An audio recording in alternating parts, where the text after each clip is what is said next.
Verzeihen Sie, aber ich kann Sie wirklich nicht verstehen. Florian liebt Sie. Und er leidet so darunter, dass Sie ihm nicht verzeihen. Schön. Ich glaube dir das sogar. Trotzdem... Ich möchte doch nur, dass Sie einen kleinen Schritt auf ihn zugehen. Mehr nicht. Warte mal, Minnie. Ja? Also wie schon gesagt, es gibt haufenweise Deutungsmöglichkeiten. Und das mit der Schwangerschaft ist nur eine. Schon gut, ich glaube sowieso nicht an den ganzen Mist. Mein Sohn verhält sich...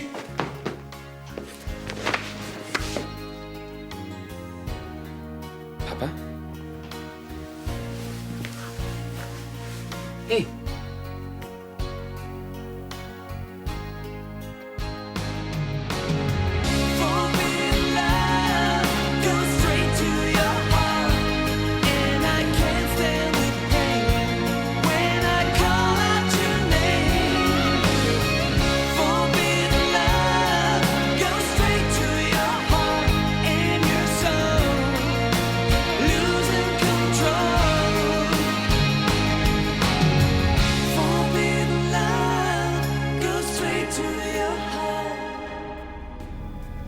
Papa?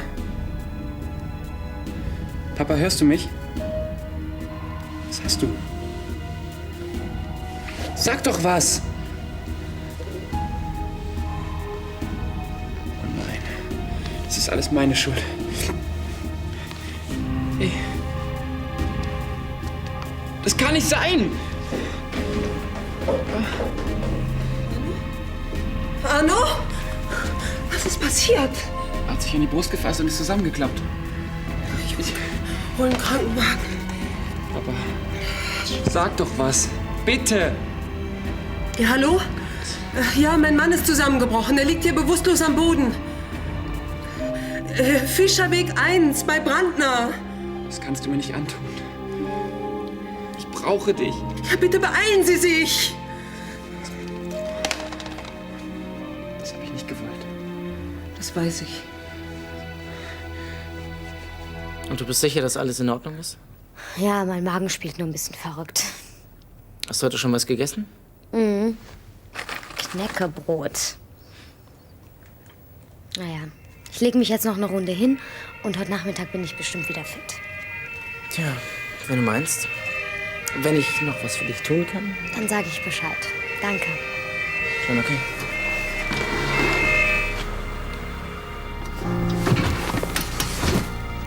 Was ist denn da los? Bin ich wieder da.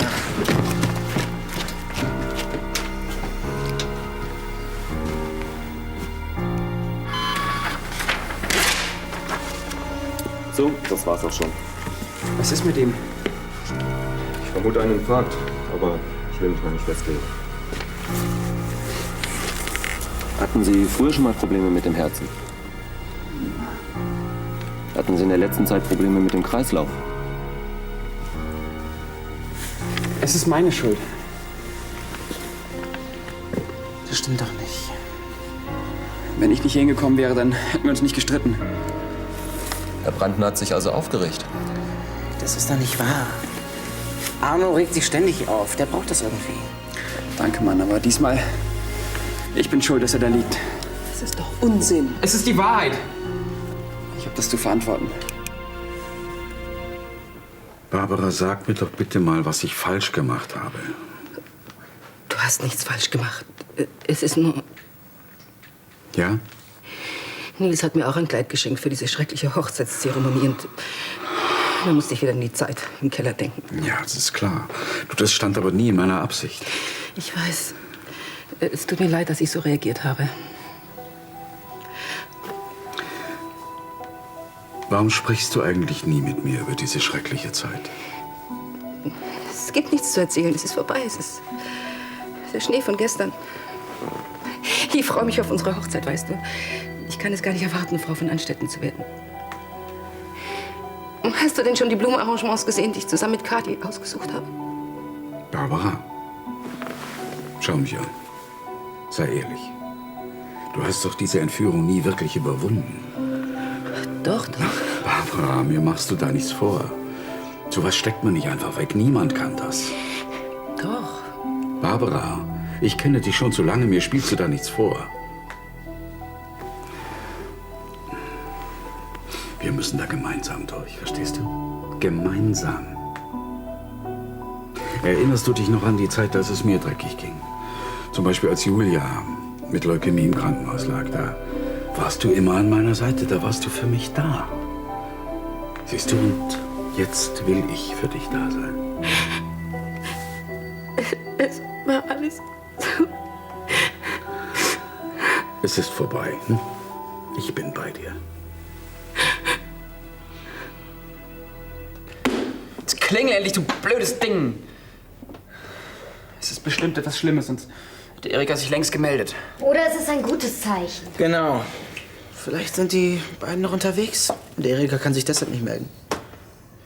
Es wäre zu schön. Wusste es doch.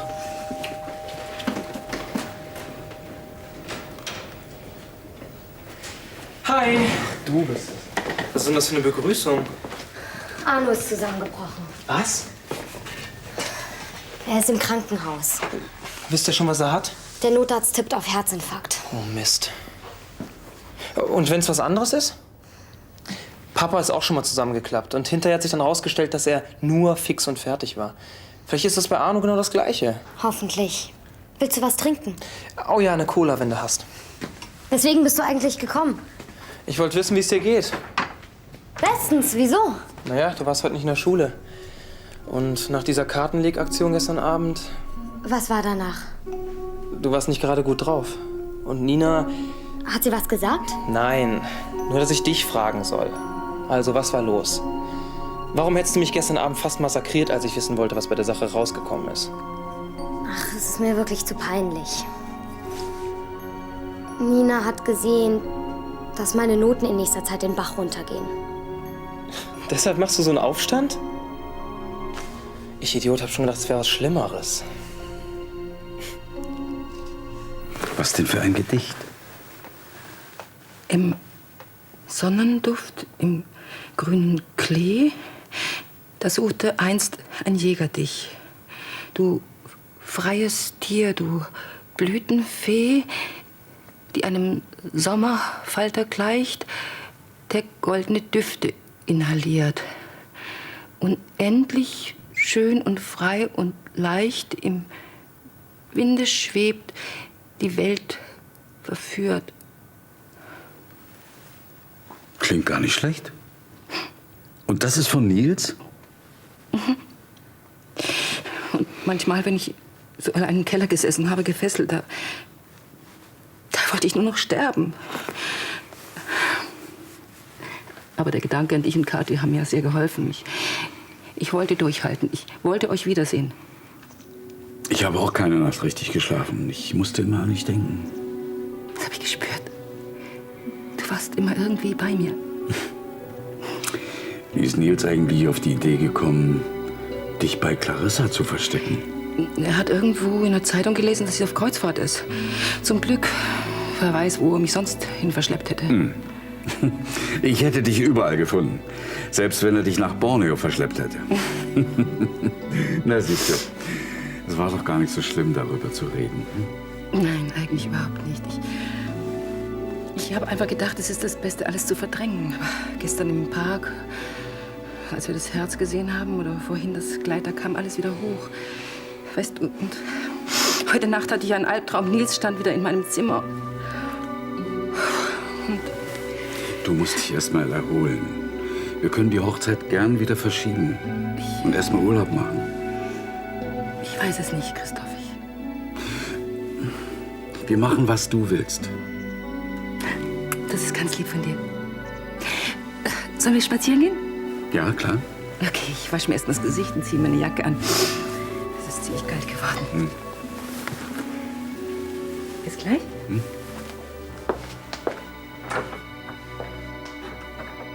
Warum meldet sich Erika auch nicht?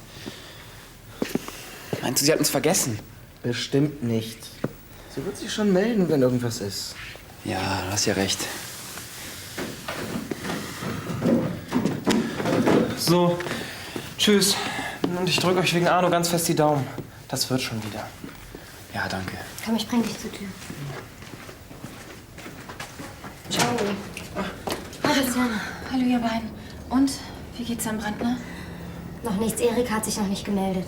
So, ich muss los. Ja, tschüss. Tschüss. Ciao. Hallo. Alicia. Entschuldigung, aber der Roller sprang mich an und dieser blöde Bus kam irgendwie nicht. Endlich. Ja?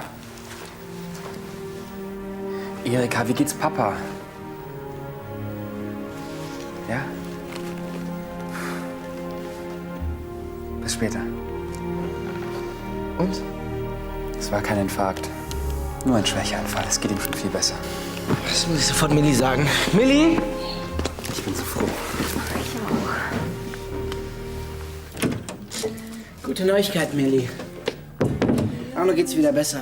Das war wohl doch nur ein Schwächeanfall. Gott sei Dank. Wenn Arno und Florian ihre Probleme ruhig und sachlich besprochen hätten, wäre es nie so weit gekommen. Florian bemüht sich ja wirklich, alles zu klären, aber Arno ist so stur. Stimmt. Andererseits kann ich ihn noch gut verstehen. Ich meine, wie würdest du reagieren, wenn dein Sohn so eine Nummer abziehen würde? Keine Ahnung, aber ich glaube, ich hätte ein bisschen mehr Verständnis als Arno. Schließlich dachte Florian, dass er in den Knast muss. Meinst du, die beiden versöhnen sich wieder? Hoffentlich. Ich habe jedenfalls versucht, mit Arno über Florian zu reden, aber er macht total dicht. Wir sollten ihn mit Florian erstmal in Ruhe lassen, bis er sich von seinem Zusammenbruch erholt hat. Und du? Hast du dich mit Nick wieder versöhnt? Wieso? Zwischen Nick und mir ist doch alles in Ordnung. Das habe ich aber ganz anders in Erinnerung. Heute Mittag, da habt ihr... Ich muss... Oh, musst du... Doofe Frage, was? Ganz ruhig und tief einatmen. Geht schon wieder. Willst du nicht langsam mal zum Arzt gehen? Quatsch. Nichts, sag Quatsch. Du ziehst dich an und gehst zum Arzt. Los, anziehen. Zu Befehl, Dr. Lewinsky. Eigentlich hätten wir uns denken können, dass Mama so reagiert. Nach der Horrorhochzeit mit diesem Durchgeknallten. Man, hoffentlich ist sie nicht sauer auf uns. Das glaube ich nicht. Sie weiß, dass wir ihr eine Freude machen wollten. Trotzdem, ich hätte eigentlich schon heute Morgen beim Einkaufen merken müssen, dass es ihr gar nicht so gut geht, wie sie tut. Ich werde die Hochzeit noch mal verschieben. Ich werde Barbara überreden, mit mir in Urlaub zu fahren. Ach Mensch, dabei hat sie sich so auf die Hochzeit gefreut. Ja, ich doch auch. Aber deine Mutter ist noch nicht so weit. Sie muss erst mal die Entführung überwinden. Vergessen wird sie wahrscheinlich nie. Naja, wir werden die Hochzeit noch mal verschieben. Auf einmal mehr oder weniger kommt es ja auch nicht an. Boah, Nils kann froh sein, dass er in der Klapse sitzt. Sonst würde ich mich glatt noch an ihm vergreifen. Na, immerhin hast du ihm eine Weinflasche über den Kopf gezogen. Das hat ja leider auch nichts genützt.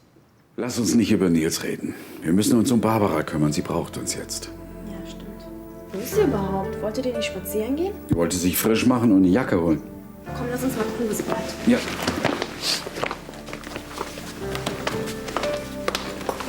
Ach, da bist du ja. Können wir? Ja. Ach, Kathi, es tut mir so leid, dass ich auf eure Überraschung nicht so reagieren konnte, wie ihr euch das gewünscht habt. Ach, ist doch kein Problem. Wirklich nicht? Nein.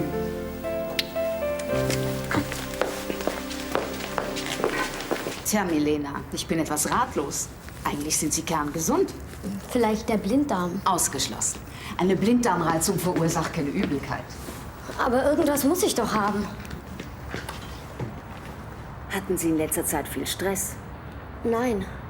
Oder ist irgendetwas vorgefallen, was Sie sehr mitgenommen hat? Vielleicht Probleme familiärer Art? Naja, ein guter Freund von mir ist gestorben. Tja, das ist natürlich tragisch. Aber auch eine mögliche Ursache für Ihre Übelkeit.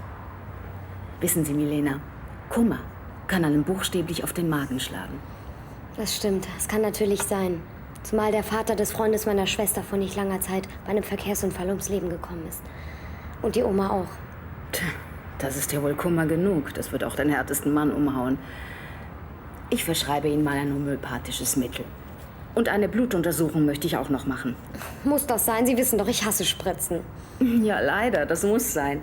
Wir wollen doch sicher sein, dass für Ihre Magenprobleme keine organische Ursache vorliegt.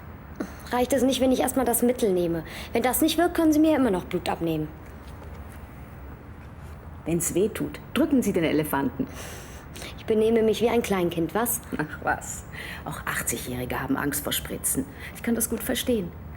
Aber manchmal muss man über seinen Schatten springen. Na gut, überredet, ich mach's. Mit Elefant? Klar, wenn schon, denn schon. Es war dumm von mir zu glauben, dass ich diese Entführung ohne Hilfe verarbeiten kann. Hast du dir meinen Vorschlag überlegt, Urlaub zu machen? Ja. In der Toskana ist es um diese Jahreszeit am schönsten. Wir können natürlich auch in die Karibik fliegen. Du willst die Hochzeit verschieben? Ja. Ich halte es fürs Beste. Du nicht? Ich weiß nicht, was ich will.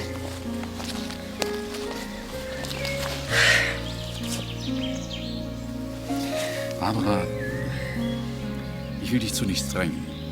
Weder zum Urlaub noch zur Hochzeit. Danke, Christoph.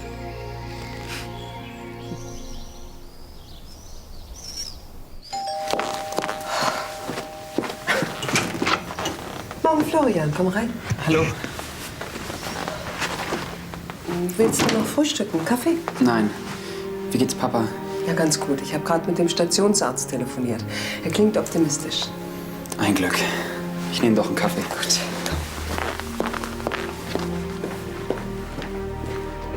Hat er schon gesagt, wann Arno entlassen wird? Nein. Aber ein paar Tage wird er wohl im Krankenhaus bleiben müssen. Kann er Besuch empfangen? Willst du nicht dahin? Doch. Doch, Florian. Das halte ich für keine gute Idee. Arno braucht Ruhe. Und wenn er dich sieht, dann regt er sich wieder bloß auf. Ich muss ihm doch sagen, wie leid es mir tut. Ja, aber nicht jetzt. Arno muss sich von seinem Zusammenbruch zuerst mehr erholen. Das musst du doch verstehen. Ja, ich versuch's. Ich halte dich auch über seinen Zustand auf dem Laufenden, okay? Wann fährst du das nächste Mal zu ihm? Heute Nachmittag. Rufst du mich gleich danach an? Bist du bei Bastiane? Ja. Ja, gut, ich melde mich. Danke. Und bestell ihm doch einen schönen Gruß von mir. Oder nein, lass es besser. Tschüss. Tschüss. Du, Heino, machst mir noch so ein Thunfischbaguette? Wie bitte? Du hattest doch gerade eins. Ich will aber noch eins. Und ich kann es mir ja wohl leisten, oder? Ja, das stimmt. Ja, dann besorg mal schnell Nachschub. Gefräßiges Etwas. Hi. Hi. Hallo, Milli. So, bitte sehr. Das nenne ich prompten Service. Ja, lass dir schmecken. Kann ich einen Milchkaffee haben? Kommt sofort. Darf ich? Klar. Suchst du eine Wohnung? Ja, ich kann ja nicht ewig in dieser Pension hier bleiben. Du, Nina, danke, dass du Uli nicht gesagt hast, was seine Karten gesagt haben. Ist doch selbstverständlich. Kartenlegen ist etwas Persönliches. So, ein Kaffee. Danke dir. Tut mir leid, dass ich so ausgeflippt bin. Schon okay. Bei der Karte der Kaiserin flippen viele Leute aus. Manche freuen sich aber auch. Besonders, wenn sie sich ein Kind gewünscht haben. Aber wie gesagt, die Kaiserin kann ja auch was anderes bedeuten. Ja, genau. Also, ich muss jetzt los. Bis dann. Tschüss. Hallo? Ich zahle später, ja?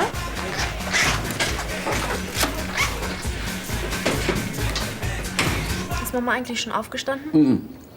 Wollte noch ein bisschen liegen bleiben. Dann bringe ich eben einen Tee hoch. Frau von Sterneck bittet Sie, hier auf Sie zu warten. Hat das einen besonderen Grund?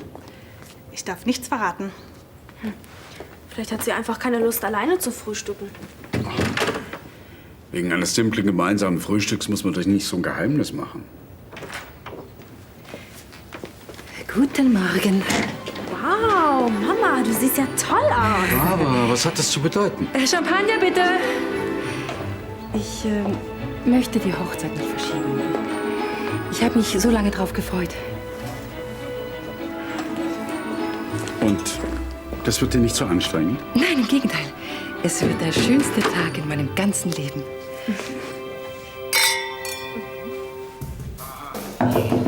Rein! Oh, sieht ja ganz nach Blitzheilung aus. Das Medikament hat total schnell geholfen. Mir geht's wieder richtig gut. Dass das so schnell hilft? Ja, Frau Dr. Geuer ist eben eine gute Ärztin. Wann bekommst du denn die Ergebnisse der Blutuntersuchung? Heute Nachmittag, aber ich glaube, ich gehe gar nicht erst hin. Ich meine, mir geht's eh wieder gut und ich habe eh nichts. Millie, ich würde mir die Ergebnisse schon abholen. Das kann sehr wichtig sein. Wer weiß, vielleicht ist das ein Virus oder so. Und ich habe keine Lust, mich anzustecken und auch über der Kloschüssel zu hängen.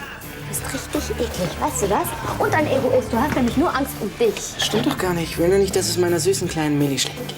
Und deine süße kleine Milli hustet dir gleich was. Okay. Sag mir Bescheid, wenn du die Ergebnisse hast. Ja, ich bin in der Garage. Ja, und da kannst du auch gleich bleiben.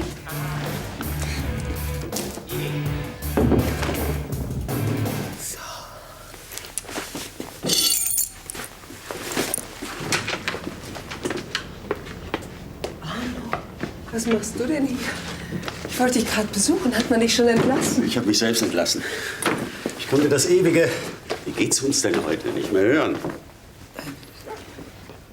Haben die Ärzte dir das erlaubt? Was heißt erlaubt? Ich habe eine Erklärung unterschrieben, dass ich die Klinik auf eigene Verantwortung verlasse. Aber ist das in Ordnung? Du bist immer noch kreidebleich. Die Restgenesung erledige ich zu Hause. Bei dem Trubel hier. Im Krankenhaus ist es noch unruhiger. Ich habe die Nacht kein Auge zugemacht. Mein Zimmergenosse hat 4-mal nach der Schwester geklingelt. Da ist mir Franks Gepolter lieber. Ja, gut. Dann bringe ich dich nach oben. Ich würde gern was trinken. Entschuldigung. Komm. Was willst du? Hast du ein Wasser?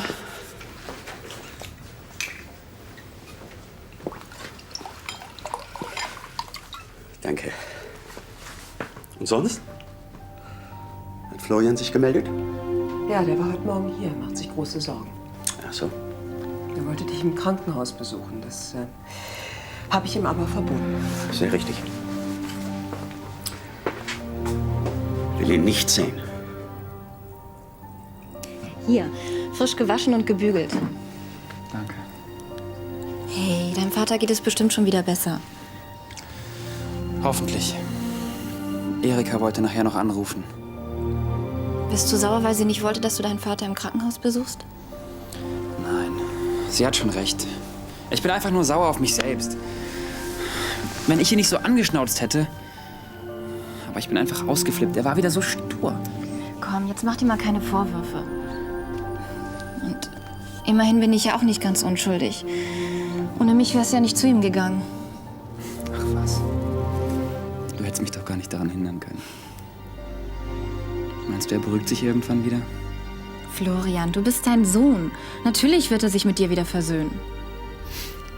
Ich bin mir da langsam nicht mehr so sicher.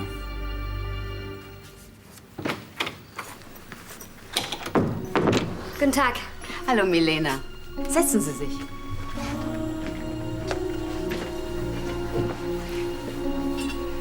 Wie fühlen Sie sich? Bestens, das Medikament hat total schnell geholfen. Wirklich? Ja? Das wundert mich allerdings. Wieso? Ich verstehe nicht ganz. Weil es auf Ihre Übelkeit eigentlich keinen Einfluss haben kann. Wie meinen Sie das? Milena, Sie sind schwanger.